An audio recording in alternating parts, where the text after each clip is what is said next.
여러분 안녕하십니까? 월요일 아침 뉴스투데이 경남 시작합니다. 오늘의 주요 뉴스입니다. 난폭 운전을 하거나 지정 차로를 어기는 고속도로 얌체 운전. 행락철인 요즘 더욱 기승을 부려 위험합니다. 그 단속 현장을 동행 취재했습니다. 한국의 아름다운 길 백선에 꼽힌 지리산 오도제에 함양군이 수십억 원을 들여 단풍나무를 심고 있습니다. 한편에선 계곡을 콘크리트로 덮어 주차장을 만들고 있어 환경 훼손 우려가 나오고 있습니다. 수사기관을 사칭하며 돈을 요구하는 보이스피싱 범죄가 여전한 가운데 요즘 카카오톡 같은 메신저에서 지인을 사칭하며 돈을 요구하는 일이 잇따르고 있습니다. 스쿨존에선 지난해에만 476명의 어린이 사상자가 발생했습니다. 등굣길 스쿨존에 아예 차량 통행이 금지된다면 어떻게 될지 진주의 한 초등학교 앞 스쿨존을 소수 의견이 다져왔습니다. 경찰이 올해 초부터 고속도로 암행 단속을 벌여 난폭 운전을 하거나 지정 차로를 어기는 얌체 운전을 적발하고 있습니다. 이런 얌체 난폭 운전은 나들이 차량이 몰리는 요즘 더욱 위험한데요. 고속도로 단속 현장을 서창호 기자가 동행 취재했습니다. 흰색 BMW 차량이 앞차에 바짝 붙어 달리더니 좌우 차로를 오가며 고개 주행을 합니다. 경찰 암행순찰팀에 붙잡힌 운전자는 30대 박모 씨. 박 씨는 난폭 운전 혐의로 검찰에 넘겨졌습니다. 경찰과 함께 단속 현장에 나가봤습니다. 운전 중 휴대전화를 만지는 건 기본이고 운전기 휴대폰 사용 트럭을 몰면서 전화 통화도 서슴지 않습니다.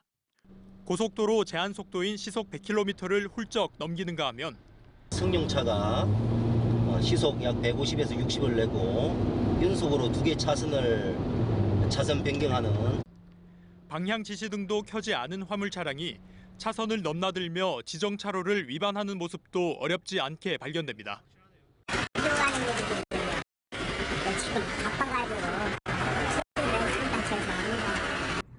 지난 2월부터 시작된 고속도로 암행 단속 적발 건수는 경남에서만 6,500여 건, 전국적으로는 45,200여 건에 달합니다. 사고 위험도가 아주 높은 난폭 운전과 얌체 운전 등 도로교통법규 위반 행위를 집중적으로 단속하고 있습니다. 특히 나들이 차량이 몰리는 가을 행락철 고속도로에서의 난폭 얌체 운전은 다른 운전자에겐 치명적입니다. 실제로 최근 3년 동안 10월과 11월에 전국에서 일어난 교통사고는 평균 19,300건으로 1년 중 가장 많았습니다. MBC 뉴스 서창호입니다. 우리나라의 아름다운 길 백선에 꼽힌 지리산 오도제에 함양군이 수십억 원을 들여 단풍나무를 심고 있습니다. 그런데 사업 타당성 분석과 재검토 목소리가 나오고 있습니다. 또 오도제 한편에선 계곡을 콘크리트로 덮어 주차장을 만들고 있어 환경 훼손 우려가 제기되고 있습니다. 이준석 기자가 취재했습니다. 지난 봄 함양 오도제 일원에 심은 홍단풍과 고로쇠나무는 17,000여 그루. 함양군은 우리나라 최대 규모의 단풍 경관 단지로 조성하겠다며 이번 가을 23,000그루를 더 심을 계획입니다. 함양의 대표적인 관광 자원으로 구축을 하고 그리고 그로 인해서 저희가 또 지역 경제 활성화도 도모하려고 하고 있습니다. 기존의 나무를 베어내고 지난 봄 심은 나무입니다. 고사했거나 죽어가는 나무가 곳곳에 눈에 띕니다. 아름드리 나무가 울창한 숲속에도 어린 단풍나무를 이처럼 촘촘히 심었습니다. 사유지인 소나무 숲에도 어린 나무가 빼곡합니다. 함양군이 나무 심기에 이미 투입한 예산은 10억 6천만 원. 여기다 가을 나무 심기에 13억 원. 내년에도 10억 원을 더 들일 계획입니다. 재정 자립도가 최하위권인 함양군엔 적지 않은 예산입니다. 아직 2차 분사업이 시행되지 않았다면 사업의 입지 선정 등 전면적인 재검토와 충분한 사업 타당성 분석이 필요합니다. 단풍경관 조성 사업이 진행되는 오도제 한쪽에선 바위 계곡을 콘크리트로 뒤덮어 주차장을 만들고 있습니다. 겨울철 차량 긴급 대피용이라고 함양군은 설명합니다. 여기 한 대형차 4대 정도 될 수 있는 대피시설이네요, 그죠? 네, 4대나 5대 정도 되는 거죠. 오도제 탐방객들은 경사길, 걷커버 구간의 주차장 조성을 이해할 수 없다고 말합니다.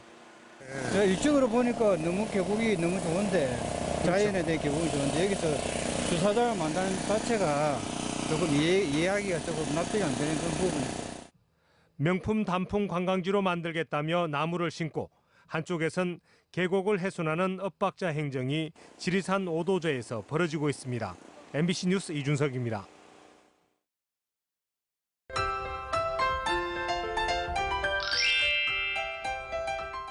오늘은 깨끗한 공기를 마시며 맑은 하늘을 보실 수 있습니다.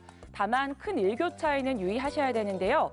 일교차가 큰 지역은 낮과 밤의 기온차가 10도 이상 크게 나겠습니다. 오늘 창원의 아침 최저 기온 11도, 진주 9도에서 시작하고요. 낮은 창원 18도, 진주 19도까지 오르면서 20도 아래를 보이겠습니다. 내일과 모레 아침 기온이 떨어지면서 내륙을 중심으로 서리가 내리는 곳이 있습니다. 높은 산지에는 얼음이 어는 곳도 있겠는데요. 농작물 피해 없도록 각별히 신경 써주시길 바랍니다. 위성 영상 보시면 오늘 가끔 구름 많으면서 미세먼지 농도 좋음 수준을 보입니다.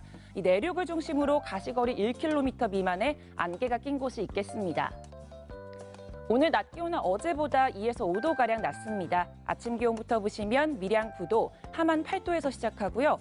낮에는 밀양 19도, 김해 20도까지 오르겠습니다. 서부 지역 보시면 거창 8도, 산청 9도에서 시작합니다. 낮에는 거창 18도, 합천 19도까지 오르겠습니다. 바다의 물결은 최고 3m까지 높게 일겠습니다. 당분간 비 소식 없이 맑은 날씨가 계속되겠습니다. 날씨 정보였습니다. 부산 지역 시민단체가 일본 영사관 인근에 항일거리 표지판을 설치했습니다. 시민들에게 항일 정신을 널리 알리기 위해서라는데 관할 동구청은 불법 조형물로 규정하고 철거를 검토하고 있습니다. 보도에 박준호 기자입니다. 시민단체 회원들과 경찰관 사이에 밀고 당기는 몸싸움이 벌어집니다. 강제징용 판결 1주년을 맞아 아베규탄 부산시민행동 등 시민단체가 항일거리 표지판을 설치하기 위해 화단을 점거하자 동구청 직원과 경찰이 저지에 나서는 겁니다. 시민단체는 강제징용 대법원 판결 1주년을 맞아 일본 영사관 주변을 항일 거리로 지정한 뒤 시민들에게 항일 정신을 널리 알려야 한다며 격렬히 버텼고 동구청은 충돌로 인한 불상사가 우려돼 표지판 설치를 일단 용인했습니다. 시민단체 등은 집회가 시작된 지 1시간여 만에 표지판을 거리에 설치했습니다. 끝까지 기억하고 제대로 된 사죄 배상을 받아야 한다는 그런 마음을 모으기 위해 이 자리에 설치하게 되었습니다. 동구청은 평화의 소녀상과 강제징용 노동자상은 도로 점용 허가 규정에 부합하지만 표지판은 역사적 의의가 없는 데다 시민단체가 임의로 이름을 붙이면 혼선이 생긴다며 반대 입장을 분명히 했습니다.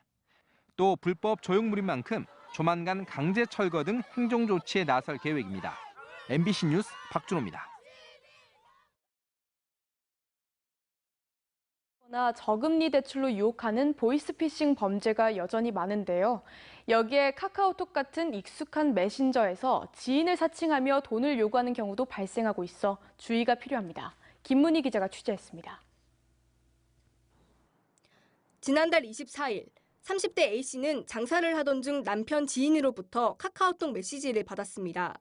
휴대폰이 고장나 상품권을 구매할 수 없다며 특정 사이트를 보내 10만 원권 10장을 대신 구매해달라는 겁니다. 수차례에 걸친 문자 요구에 구매를 하려던 A씨는 지인에게 전화를 걸어 확인한 끝에 피싱 범죄임을 알아차렸습니다. 이게 왜 그렇게 급한데 이제 물어보니까 에? 저 그런 적 없는데요. 이거는 경찰이라도 지인이면은 당할 것 같다는 생각이 들더라고요. 보이스피싱 범죄도 끊이지 않고 있습니다. 지난달 2일 은행을 찾은 경찰관이 돈다발을 올려두고 송금 중인 남성을 발견해 불시 검문했는데 수사기관을 사칭해 5천만 원가량의 돈을 갈취한 것이 드러나 현장에서 검거됐습니다. 이렇게 메신저와 전화를 이용한 피싱 사기 범죄는 다양한 수법으로 나타납니다. 메신저 피싱의 경우 개인 주소록을 해킹해 연락처 등 개인정보를 불법 도용합니다. 인터넷 주소록을 해킹한 뒤 메신저 프로그램에 친구 등록을 하고 지인 인척 접근에 급전이 필요하다며 돈을 요구하는 수법의 사기입니다. 보이스피싱도 마찬가지. 검찰 등 수사기관을 사칭해 돈을 요구하는 기관 사칭형 사기와 저금리 대출을 빚기로 유인하는 대출 사기형 둘 다 증가했고 지난해 피해 금액만 120억 원에 달합니다. 경찰은 지인이 돈을 요구할 때는 반드시 전화를 걸어 본인 확인을 하고 인터넷 주소록 비밀번호를 주기적으로 변경할 것을 당부했습니다. MBC 뉴스 김문희입니다. 지난해 스쿨존에서 3명의 어린이가 숨지고 473명의 어린이가 다쳤습니다. 어린이들이 가장 바쁘게 움직이는 등굣길, 스쿨존에 아예 차량 통행이 금지된다면 어떻게 될까요? 진주시의 한 초등학교 앞 스쿨존에 소수 의견이 다녀왔습니다.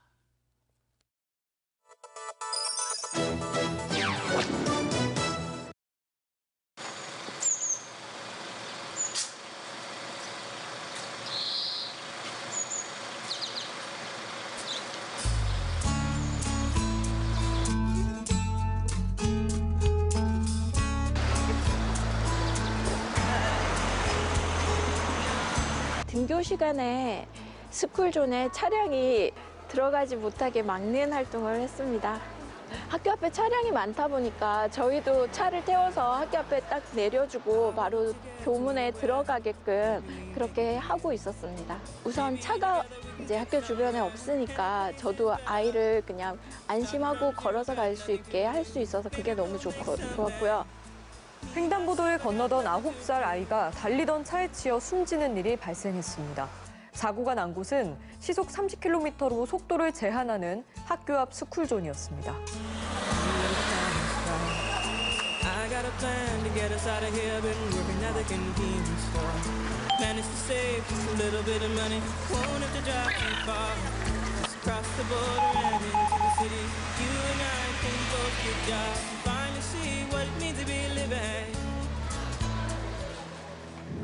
진주참여연대에서 주민주도형 주차 문제의 원인과 해결 방안을 모색하는 계획서로 저희가 경상남도 사회 혁신 리빙립 사업에 공모에 선정이 되었습니다. 설문지도 600부 정도 했었습니다. 그래서 거기서 93% 이상이 주차 문제가 평고 신안 지역이 아주 심각하다라고 주민들이 말씀이 있었고요. 여기가 평고등 지역이 학교도 많을 뿐더러 그리고 아이들이 안전하게 보행할 수 있는 거리가 많지 않다라는 거죠.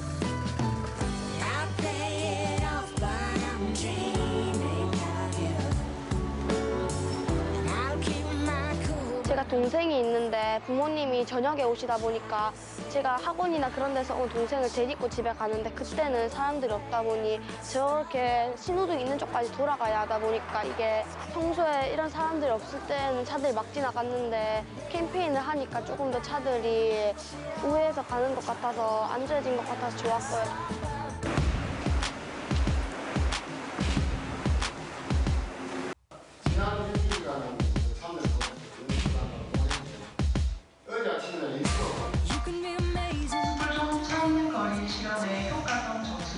평균 7.9점으로 높은 점수를 받았습니다. 확실히 이제 실험하는 동안에는 정말 좋았어요.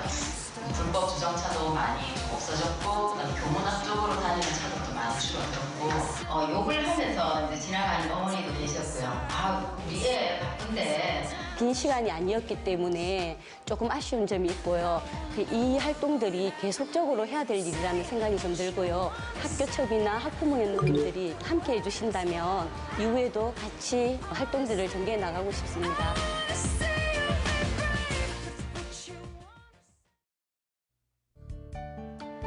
이어서 투데이 경남 순서입니다.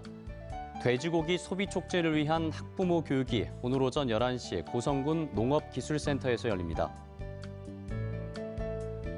홍콩 딸기 수출을 위한 수출단지 농가회의가 오늘 오후 4시 밀양시 농업기술센터에서 진행됩니다. 제8회 거제시 주민자치센터 프로그램 경연대회가 오늘 오후 1시 30분부터 거제시 청소년 수련관에서 펼쳐집니다. 빅데이터 분석과제 발굴 보고회는 오늘 오전 9시 30분 사천시청에서 열립니다. 마산 가고파 수산시장 장어거리 등지에서 열리고 있는 제19회 마산 국화축제에 인파가 몰리고 있습니다. 창원시는 어제 하루에만 전국에서 33만여 명이 국화축제장에 다녀가 지금까지 입장객 160만 명을 넘어섰다며 이는 지난해보다 30% 정도 늘어난 수치라고 밝혔습니다. 한 줄기에서 1,535개의 꽃을 볼 수 있는 다륜대작을 비롯해 다양한 국화 작품을 볼 수 있는 올해 국화축제는 오는 10일까지 계속됩니다. 어제 오후 5시쯤 함안군 군북면의 한 도로에서 외국인 2명이 탄 오토바이가 전봇대를 들이받아 외국인 2명 모두 숨졌습니다. 경찰과 소방당국은 이 오토바이가 급커브 지점 부근에서 사고가 난 것으로 보고 정확한 사고 경위를 조사하고 있습니다. 경찰은 현장에 사망자들의 신분증이 없어 국적과 신원 등은 추가 확인이 필요하다고 말했습니다.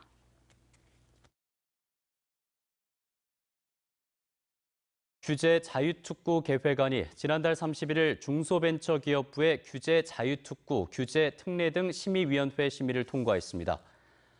이날 심의회는 박영선 장관 주최로 국민 배심원 등이 참여해 경남과 광주, 울산 등 8개 지역 특구 계획을 심의했으며 심의를 통과한 특구 계획은 오는 12일 국무총리 주재로 열리는 규제자유특구위원회에서 최종 지정됩니다. 특구로 지정되면 내년 1월부터 2년 동안 무인 선박 용도별 기술 개발과 실증 사업이 본격적으로 진행됩니다. 농림축산식품부는 고용보험 미적용자에 대한 출산급여 지원 제도가 시행됨에 따라 고용보험에 가입하지 않은 여성 농업인도 출산급여를 받을 수 있게 됐다고 밝혔습니다. 이 제도는 소득 활동을 하지만 고용보험에 가입하지 않은 탓에 출산급여를 받지 못하는 출산 여성에 대해서도 월 50만 원씩 3개월 동안 출산급여를 주는 제도입니다. 농식품부는 농업인은 농업경영체 등록정보에 경영주나 공동경영주로 등록된 여성 농업인 또는 출산 전 18개월 중 3개월 이상 고용보험 미적용 사업장에 고용된 여성 농업인이 대상입니다. 경상남도가 거제와 경북 김천을 잇는 남부내륙 고속철도와 연계한 경남발전 그랜드비전을 6개 권역으로 추진합니다. 관련 용역을 맡은 경남연구원은 지난 1일 남부내륙 고속철도 연계의 경남발전 그랜드비전 용역 중간보고회에서 가야문화와 스마트 신산업을 융합한 창원권과 6차 산업과 한방 항로화 산업의 합천권 등 6개 권역으로 나눠 비전을 제시했습니다. 도는 내년 3월까지인 이번 용역을 토대로 남부내륙철도와 연계해 경남 전체가 발전하는 비전과 미래상을 제시할 예정입니다. 창원시가 통합출범 10년째인 내년도의 시정 목표를 2020년 대도약과 대혁신의 해로 정했습니다. 창원시는 통합 10년을 맞아 시민행동보를 조사해 경제도약과 혁신성장 등 핵심 키워드를 도출하고 시정 운영 방향을 정했다고 밝혔습니다. 이에 따라 경제부흥 시즌2와 사람 중심 도시기능 재창조를 시정 목표를 달성할 핵심 전략으로 세우고 개방적 혁신성장 도시, 정의로운 경제도시 등 5개를 시정 운영 방향으로 제시했습니다.